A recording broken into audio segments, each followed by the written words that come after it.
एक ब्राह्मण था, उसके 7 बेटे और 1 बेटी थी। बेटी ससुराल गई हुई थी। जब श्रावण मास में वीरपुली आई तो बहन ने सोचा कि 7 भाई है, सो उनके घर जाऊं। बहन तो सबसे बड़े भाई के घर गई। भाभी, आज तो वीरपुली का व्रत है।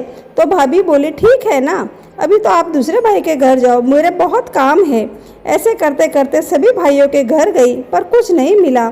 7वें भाई के घर गई तो भाभी ने कहा कि आओ बहन। बहन ने कहा कि आज तो वीरपुली है भाभी। तो भाभी बिलोना कर रही थी तो उसने ननंद को मक्खन दिया।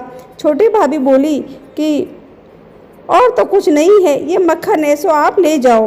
बहन मक्खन को लेकर घर जा रही थी। बीच में भाई का खेत था, वह भाई को मिलने गई। भाई बोला, आज तो वीरपुली है। तो भाभी कि हाँ, भाभी ने मक्खन दिया है।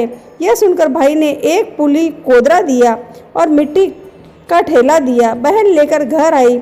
उसने कोदरा को पीस कर टुकड़ बनाया और उसके ऊपर मक्खन डाला और थोड़ा खाया, बाकी का अंदर रख दिया कि कोई देखेगा तो कहेगा कि 7 भाइयों ने ऐसी वीरपुली दी है।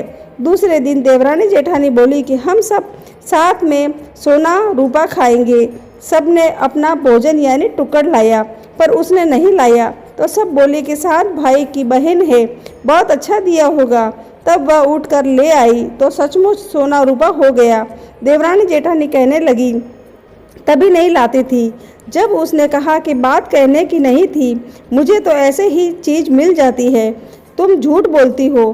तब उसने अपनी बात सत्य करने के लिए माता को हाथ जोड़कर कहा कि हे भगवान, मेरे कोदरा का रोट, मक्खन और माटी का ठेला पहले जैसा हो जावे। तो वह वैसा ही हो गया। देवरानी जेठानी एक दूसरे के सामने देखने लगी और बोली, ऐसा हुआ है तो वापस सोने का बनाओ। नहीं, अब भगवान नहीं करेंगे, तुम प्रार्थना तो करो।